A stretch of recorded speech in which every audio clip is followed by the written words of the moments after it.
Hello listeners, welcome back. রাত এখন গভীর, শহরের ব্যস্ত রাস্তাগুলো এখন নিস্তব্ধ। নিয়ন আলোর নিচে অদ্ভুত সব ছায়ারা খেলা করছে। আর সেই অন্ধকারের ওপার থেকে, রহস্যের জগৎ থেকে আপনাদের স্বাগত জানাচ্ছি আমি, আপনাদের বন্ধু আরজে রাজু। আপনারা টিউন করে আছেন ভূত এফএম। পৃথিবীটা অদ্ভুত, তাই না? আমরা ভাবি বিজ্ঞানই শেষ কথা, কিন্তু এই পৃথিবীর এমন কিছু কোণ আছে, এমন কিছু অন্ধকার জঙ্গল আছে যেখানে বিজ্ঞানের আলো পৌঁছয় না। সেখানে রাজত্ব করে আদিম বিশ্বাস, মন্ত্রতন্ত্র আর এক অজানা ভয়। আজ আমরা যাব আফ্রিকা মহাদেশে, যেখানকার মাটি লাল আর জঙ্গল ঘন কালো, যেখানে বাতাসের ফিসফিসানিও আপনাকে সতর্ক করে দেয়, সাবধান। আজকের ইমেলটা বেশ বড় এবং বিস্তারিত। যিনি পাঠিয়েছেন তার নাম আরিফ আহমেদ। তিনি পেশায় একজন সিভিল ইঞ্জিনিয়ার। ঘটনাটি নাইজেরিয়ার এক গহীন জঙ্গলের। আরিফ ভাই লিখেছেন, সেই ঘটনার পর থেকে তিনি আর একা অন্ধকারে ঘুমাতে পারেন না। চলুন আরিফ ভাইয়ের জবানিতেই সরা যাক সেই হাড় হিম করা অভিজ্ঞতা। লাইটটা নিভিয়ে দিন, হেডফোনটা কানে চেপে ধরুন, কারণ ভয় সবে শুরু।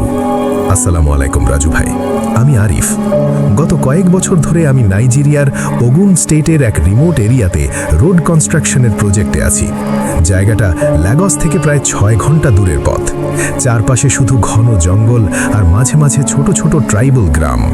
এখানকার স্থানীয় লোকরা খুব মিশুক, কিন্তু তাদের কিছু বিশ্বাস বা নিয়ম আছে যা তারা প্রাণের চেয়েও বেশি মানে।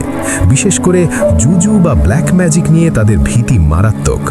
আমি বাঙালি, আধুনিক শিক্ষায় শিক্ষিত, তাই ওরা যখন বলতো, স্যার রাতে জঙ্গলের দিকে তাকাবেন না, বা ওরা পুজো করার সময় ছবি তুলবেন না, আমি এগুলো কুসংস্কার ভেবে হেসেই উড়িয়ে দিতাম।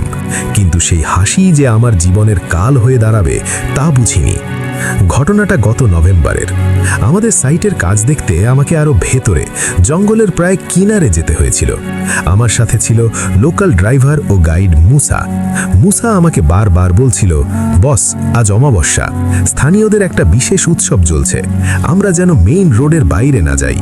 কিন্তু কৌতূহল মানুষের সবচেয়ে বড় শত্রু। ফেরার পথে জঙ্গলের ভেতর থেকে অদ্ভুত ঢাকের আওয়াজ আর আগুনের আভা দেখে আমি মুসাকে গাড়ি থামাতে বললাম। মুসা ভয়ে ফ্যাকাশে হয়ে গেল, বলল, no boss, this is the ritual of death, মৃত্যুর পূজা, ওখানে যাওয়া নিষেধ। আমি তার কথা না শুনেই গাড়ি থেকে নেমে ঝোপের আড়ালে গিয়ে দাঁড়ালাম। যা দেখলাম রাজু ভাই, তা বর্ণনা করার ভাষা আমার নেই। একটা বিশাল প্রাচীন গাছের নিচে প্রায় জনা 20 মানুষ অদ্ভুত মুখোশ পরে নাচছে। তাদের মাঝখানে দাউ দাউ করে আগুন জ্বলছে। আগুনের সামনে বসে আছে এক জরাজীর্ণ বৃদ্ধা। তার সারা গায়ে সাদা ছাই মাখা, গলায় হাড়ের মালা। সে এক হাতে একটা বড় মুরগি ধরে আছে আর অন্য হাতে একটা মাটির পুতুল। পুতুলটার গায়ে অনেকগুলো কাঁটা ফোটানো। দৃশ্যটা এতই অদ্ভুত আর সিনেম্যাটিক ছিল যে আমি পকেট থেকে ফোনটা বের করে জুম করে একটা ছবি তুলে ফেললাম। আর ঠিক তখনই ফোনের ফ্ল্যাশটা অটোমেটিক জ্বলে উঠল। অন্ধকার জঙ্গলে সেই আলোর ঝলকানি যেন বজ্রপাতের মতো মনে হলো। গান বাজনা সব মুহূর্তের মধ্যে থেমে গেল। পিনপতন নিস্তব্ধতা। সেই বৃদ্ধা আস্তে আস্তে ঘাড় গড়িয়ে সরাসরি আমার দিকে তাকালো। রাজু ভাই, মানুষের চোখ কি এমন হতে পারে? তার চোখের মনি নেই, পুরোটা সাদা, আর সেই সাদা চোখের ভেতর আমি যেন আমার নিজের মৃত্যু দেখতে পেলাম।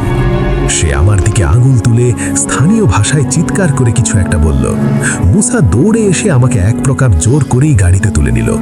গাড়ি স্টার্ট দিয়ে সে শুধু বলল, বস আপনি খুব বড় ভুল করেছেন, সে আপনাকে চিহ্নিত করে ফেলেছে। আমি বিষয়টাকে পাত্তা দিলাম না, কিন্তু আসল খেলা শুরু হলো রাত 1টার পর। আমি থাকি একটা কন্টেনার হাউসে। এসি চলছে, তবু আমি ঘামছি। হঠাৎ নাকে এলো এক উৎকট গন্ধ, পচা মাংস আর পোড়া চামড়ার গন্ধ। আমি ভাবলাম হয়তো কোনো প্রাণী মারা গেছে। বিছানা ছেড়ে উঠতে যাব, ঠিক তখনই মনে হলো আমার পায়ের ওপর ভারী কিছু বসে আছে। আমি নড়তে পারছি না। বোবা ধরা বা স্লিপ প্যারালাইসিস ভাবলাম, কিন্তু না, স্পষ্ট অনুভব করলাম ঠান্ডা খসখসে একটা হাত আমার গোড়ালিটা চেপে ধরে আছে। প্রাণপণে চেষ্টা করে লাইটটা জ্বাললাম, কেউ নেই, কিন্তু আমার গোড়ালিতে স্পষ্ট 5টা আঙুলের কালশিটে দাগ। আর ঠিক সেই মুহূর্তেই জানালার কাঁচে শব্দ হলো। আমার রুমটা দোতলায়, এখানে বাইরে থেকে জানালায় শব্দ করা অসম্ভব। ভয়ে ভয়ে পর্দার ফাঁক দিয়ে তাকালাম। রাজু ভাই, আমি যদি হার্ট অ্যাটাক করে মরে না যাই সেটা আমার ভাগ্য। জানালার ওপাশে শূন্যে ভেসে আছে সেই বৃদ্ধার মুখটা। শরীর নেই, শুধু মাথাটা ভেসে আছে। সেই সাদা চোখ দিয়ে সে আমার দিকে তাকিয়ে মিটমিট করে হাসছে, আর তার মুখ দিয়ে গল গল করে কালো ধোঁয়া বের হচ্ছে। আমি চিৎকার করে জ্ঞান হারালাম। পরের দিন সকালে যখন জ্ঞান ফিরল, আমার অবস্থা খুব খারাপ। 104 ডিগ্রি জ্বর, আর পেটের ভেতর মনে হচ্ছে কেউ সুই ফোটাচ্ছে। অদ্ভুত ব্যাপার হচ্ছে, আমার পেটের ঠিক যেই জায়গায় ব্যথা করছিল, মুসা পরে বলেছিল ওই বৃদ্ধার হাতের পুতুলটার পেটেও ঠিক একই জায়গায় কাঁটা ফোটানো ছিল। মুসা আমাকে বলল, ডাক্তারে কাজ হবে না বস, আপনাকে ওই বৃদ্ধার কাছে গিয়েই মাফ চাইতে হবে, নতবা এই জ্বর আর কমবে না, আপনি রক্ত বমি করে মারা যাবেন। আমি আর তর্ক করার সাহস পাইনি। মুসাকে নিয়ে সেই গ্রামে গেলাম। দিনের আলোতেও গ্রামটা কেমন যেন মরা। সেই বৃদ্ধার কুঁড়ে ঘরের সামনে গিয়ে আমি হাঁটু গেড়ে বসলাম। মুসা আমার হয়ে কথা বলল। বৃদ্ধা ঘর থেকে বেরিয়ে এলো, আমার দিকে তাকিয়ে কিছু বলল না, শুধু আমার ফোনটা চাইলো। আমি কাঁপা কাঁপা হাতে ফোনটা দিলাম। সে ছবিটা ডিলিট করলো এবং বিড়বিড় করে মন্ত্র পড়ে এক বাটি তিতকুটে স্বাদের পানীয় আমাকে খেতে দিল। বিশ্বাস করবেন না রাজু ভাই, ওই পানীয় খাওয়ার ঠিক 15 মিনিটের মধ্যে আমার জ্বর ঘাম দিয়ে ছেড়ে গেল। পেটের ব্যথাটা ভোজবাজির মতো গায়েব হয়ে গেল। ফেরার সময় বৃদ্ধা মুসাকে বলেছিল, তোমার বসকে বলো সব কিছু ক্যামেরায় বন্দি করতে নেই, কিছু জিনিস অন্ধকারের জন্যই লেখা হয়েছে। বাপ রে বাপ, আরিফ ভাই, আপনার ঘটনা শুনে স্টুডিওর এসি চলা সত্ত্বেও আমি ঘামছি। ভাবা যায়, একটা ছবি, শুধুমাত্র একটা ছবি তোলার অপরাধে আপনাকে মৃত্যুর মুখ থেকে ফিরে আসতে হয়েছে। আসলে কি জানেন বন্ধুরা, আমরা ভাবি আমাদের হাতের স্মার্টফোনটা দিয়ে আমরা দুনিয়ার সব কিছু ক্যাপচার করতে পারি, কিন্তু আরিফ ভাইয়ের এই ঘটনা আমাদের চোখে আঙুল দিয়ে দেখিয়ে দিল প্রকৃতির বা অতি প্রাকৃতের এমন কিছু প্রাইভেসি আছে যা ভাঙা উচিত নয়। সেই বৃদ্ধা কি আসলেই কালো জাদু করেছিলেন, নাকি পুরোটাই আরিফ ভাইয়ের মনের ভয়? তবে সেই শূন্যে ভাসমান মাথা আর গোড়ালির সেই কালশিটে দাগের ব্যাখ্যা বিজ্ঞান কিভাবে দেবে? আপনারা যারা দূরে কোথাও ঘুরতে যান, অচেনা কোনো কালচার বা রিচুয়াল দেখেন, সব সময় সম্মান দেখাতে শিখুন। কৌতূহল ভালো, কিন্তু সেই কৌতূহল যেন আপনার অস্তিত্বের জন্য হুমকি না হয়ে দাঁড়ায়। আজকের মতো আরিফ ভাইয়ের এই হাড় হিম করা অভিজ্ঞতার সাথেই শেষ করছি আজকের ভূত এফএম। তবে ভয় পাবেন না, কারণ ভয় পেলেই ওরা আসে। দেখা হবে আগামী পর্বে ঠিক রাত 12টায়। ততক্ষণ পর্যন্ত সাবধানে থাকুন, সুস্থ থাকুন, আর অবশ্যই ভূত এফএম এর সাথেই থাকুন। Welcome back listeners. রাত গভীর থেকে গভীরতর হচ্ছে। চারদিকের কোলাহল থেমে গিয়ে এখন শুধুই নিস্তব্ধতা, আর এই নিস্তব্ধতায় মনে করিয়ে দেয় আমরা একা নই। আমাদের আশেপাশে চোখের আড়ালে এমন কিছু সত্তা আছে যারা সুযোগের অপেক্ষায় থাকে। আজকের রাতটা একটু অন্যরকম। বাইরের আবহাওয়াটা কেমন যেন থমথমে, তাই না? আজ আমাদের ইনবক্সে এমন একটি ইমেইল এসেছে যা পড়ার সময় আমার নিজেরও গায়ের লোম দাঁড়িয়ে গিয়েছিল। আজকের ইমেলটা টাঙ্গাইল থেকে পাঠিয়েছেন সাগর। আর দেরি না করে চলুন সরাসরি চলে যাই আরিফের পাঠানো সেই মেলে। রাজু ভাই, আমি সাগর। ঘটনাটা যখন ঘটে তখন গ্রামে প্রচণ্ড শীত। মামা সেদিন হাট থেকে ফিরতে একটু দেরি করে ফেলেছিলেন। রাত তখন প্রায় 2:30। আমাদের বাড়িটা গ্রামের একদম শেষ মাথায়, আর বাড়ির ঠিক পেছনেই সেই অভিশপ্ত বিশাল পুরনো দিঘি আর শতবর্ষী তেঁতুল গাছটা। মামা যখন দিঘির পাড় দিয়ে আসছিলেন, তিনি লক্ষ্য করলেন পরিবেশটা একদম থমথমে। এমনিতে রাতে পুকুরের পানিতে ব্যাঙের ডাক শোনা যায়, কিন্তু সেদিন সব চুপ। হঠাৎ মামা নাকে একটা উৎকট গন্ধ পেলেন, পোড়া মাংস বা গন্ধকের মতো গন্ধ। তিনি ভাবলেন হয়তো কেউ কোথাও কিছু পোড়াচ্ছে, কিন্তু গন্ধটা তীব্র হতে শুরু করলো। তেঁতুল গাছটার নিচ দিয়ে আসার সময় মামা অনুভব করলেন গাছের ওপর থেকে কেউ যেন তার দিকে তাকিয়ে আছে। তিনি টর্চ লাইটটা ওপরে মারতেই দেখলেন মগডান থেকে দুটো জলজলে লাল চোখ তার দিকে তাকিয়ে আছে। মানুষের চোখ নয় রাজু ভাই, ওটা ছিল আগুনের মতো। মামা সাহসী ছিলেন, তিনি বিসমিল্লাহ বলে জোরে হাঁটা দিলেন। কিন্তু হঠাৎ মনে হলো তার কাঁধের ওপর বিশাল ভারী কিছু একটা চেপে বসল। তার শরীরটা অবশ হয়ে আসতে লাগলো, কিন্তু তিনি কোনো মতে নিজেকে টেনে হিঁচড়ে বাড়ির গেট পর্যন্ত নিয়ে এলেন। বাড়িতে ঢুকেই মামা ধপ করে উঠোনে পড়ে গেলেন। আমার নানা নানি আর আমরা সবাই দৌড়ে গেলাম। মামাকে ধরাধরি করে ঘরে তোলার পর যা দেখলাম তা আমি জীবনেও ভুলব না। মামার ফর্সা চেহারাটা মুহূর্তের মধ্যে কালচে হয়ে গেল। তার চোখের মণি উল্টে গিয়ে শুধু সাদা অংশ দেখা যাচ্ছিল। নানি পানি খাওয়াতে গেলে মামা এক ঝটকায় নানিকে ধাক্কা দিয়ে ফেলে দিলেন। মামার শরীরে তখন অসুরের শক্তি। তিনি অদ্ভুত এক ভাষায় বিড়বিড় করতে লাগলেন আর মাঝে মাঝে পশুর মতো গর্জন দিচ্ছিলেন।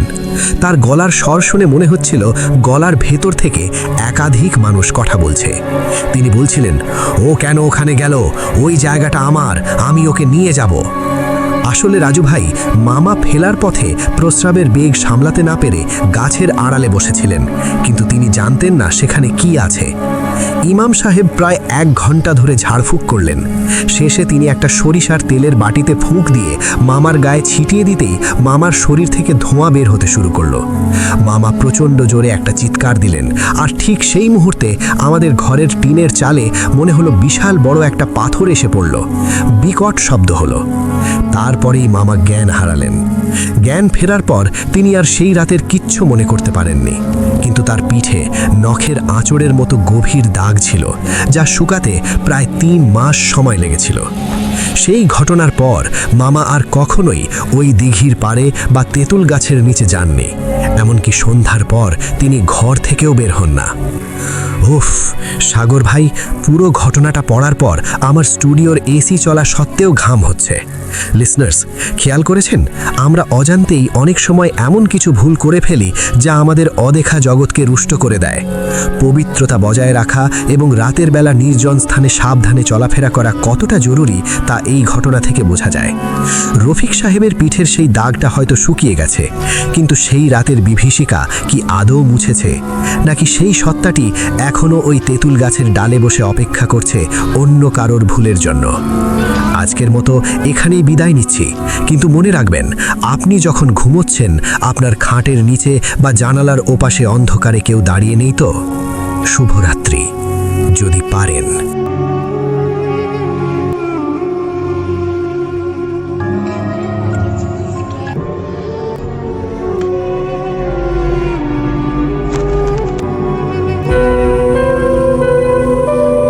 হ্যালো লিসেনার্স, ঘড়ির কাঁটা যখন ঠিক রাত 12টা ছুঁই তখন অন্ধকারের বুক চিরে আপনাদের শরীরে শিহরণ জাগাতে আমি চলে এসেছি। আমি আপনাদের আরজে রাজু। আপনারা শুনছেন ভূত এফএম। আজকের রাতটা একটু অন্যরকম।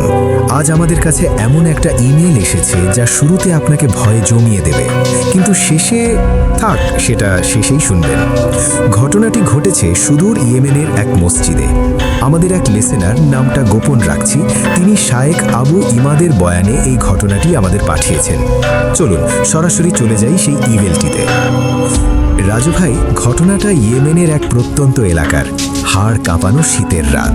শায়েখ আবু ইমাদ বলছিলেন তার এক বন্ধু আবু নাসের গত রাতেই মারা যান। বেশ বয়স্ক মানুষ ছিলেন। জানাজা আর দাফন শেষে যখন খাটিয়াটা মানে মৃতদেহ বহনের খাটটা ফেরত আনা হলো তখন অনেক রাত। এশার নামাজ শেষ, মসজিদও তালাবদ্ধ। অগত্যা লোকেরা খাটিয়াটা মসজিদের বাইরের উঠোনে রেখে চলে গেল। ভাবল সকালে খাদেম এসে ওটা জায়গা মতো রেখে দেবে। রাত তখন প্রায় 3:30। কনকনে শীত। এক মুসাফির লোক মসজিদে এলেন। দেখলেন উঠোন খোলা, কিন্তু মসজিদের মেন দরজা বন্ধ। শীতে ঠকঠক করে কাঁপছেন তিনি। হঠাৎ তার নজর পড়ল উঠোনে রাখা ওই খাটিয়াটার দিকে। ওটার ওপর আবার একটা চাদর বিছানো ছিল। শীতের হাত থেকে বাঁচতে লোকটা আর দেরি করলেন না। খাটিয়ার ঢাকনা সরিয়ে দেখলেন ভেতরে বেশ মোটা কাপড় পাতা। আরামদায়ক মনে হওয়ায় তিনি সোজা ওটার ভেতরে ঢুকে শুয়ে পড়লেন। আর ক্লান্তি থাকায় কয়েক মুহূর্তেই গভীর ঘুম। আধ ঘন্টা পর মসজিদের খাদেম এলেন। তিনি খাটিয়াটা দেখে ভাবলেন হয়তো ফজরের পর কারো জানাজা হবে, তাই কেউ লাশ সহ খাটিয়া রেখে গেছে। তিনি আর ওটা ঘাঁটলেন না। আস্তে আস্তে মুসল্লিরা আসতে শুরু করলেন। কেউ অজু করছেন, কেউ সুন্নাত পড়ছেন। খাদেম আর কয়েকজন মিলে খাটিয়াটা ধরাধরি করে একেবারে মেহরাবের পাশে ইমাম সাহেবের ঠিক পেছনে রেখে দিলেন। সবাই ভাবছে ভেতরে লাশ আছে, তাই ভয়ে বা শ্রদ্ধায় কেউ আর ঢাকনা উল্টে দেখল না। তাছাড়া ভোরের আলো আধারিতে সবার চোখে তখনও ঘুমের রেশ। ফজরের জামাত দাঁড়িয়ে গেল। মসজিদে প্রায় 50 জনের মতো লোক, পিন মতন নীরবতা। ইমাম সাহেব নামাজ শুরু করলেন। প্রথম রাকাত শেষ, দ্বিতীয় রাকাতেও সব ঠিকঠাক, কিন্তু হঠাৎ প্রথম কাতারে থাকা একজন মুসল্লি দেখলেন খাটিয়াটা নড়ছে। তিনি ভাবলেন চোখের ভুল হয়তো। ভালো করে চোখ ডলে আবার তাকালেন। না, স্বপ্ন নয়, ইমাম সাহেবের ঠিক পেছনে রাখা খাটিয়াটা সবার চোখের সামনে সত্যি নড়ছে। ভয়ে তার কলিজা শুকিয়ে গেল।